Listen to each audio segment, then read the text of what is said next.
រាត្រីស្ងាត់ខ្យល់បក់ត្រជាក់បេះដូងខ្ញុំ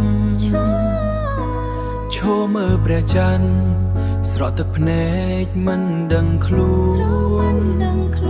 សំឡេងនឹកអ្នកបន្តទៅក្នុងចិត្តខ្ញុំ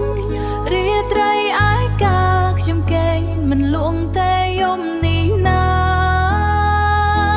ភ្លើងបន្ទប់ភ្លឺស្រាលតែចិត្តខ្មៅដូចមេឃអតីតកាលល្អវិលត្រឡប់មកឲ្យខ្ញុំឈឺចិត្តបែបនឹកគេ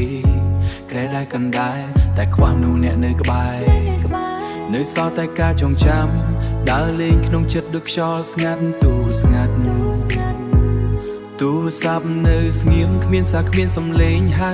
តែចិត្តខ្ញុំវិញសូរស្រទន់ហៅឈ្មោះអ្នករាល់ពេលយប់ខែពេលវេលាដើរទៅមុខតែអារម្មណ៍នៅតែជាប់នៅកន្លែងចាំងរាត្រីនេះវាវែងដូចជាគ្មានថ្ងៃព្រឹកឡើយរាត្រីស្ងាត់ខ្យល់បក់ត្រជាក់បេះដូងខ្ញុំ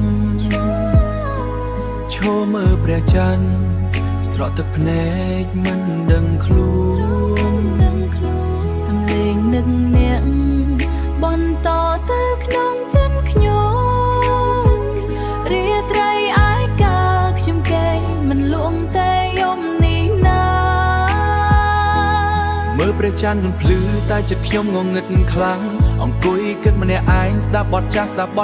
ដែលធ្លាប់ស្រឡាញ់សំណើចអ្នកនៅក្នុងខួរក្បាលវើជុំមិនឈប់ស្ងប់ស្ងាញ់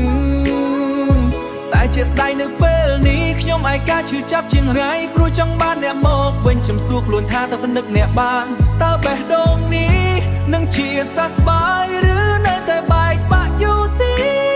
តរាត្រីឯកាធ្វើឲ្យមនុស្សម្នាក់គិតច្រើនជាងគេក្នុងចិត្តកាន់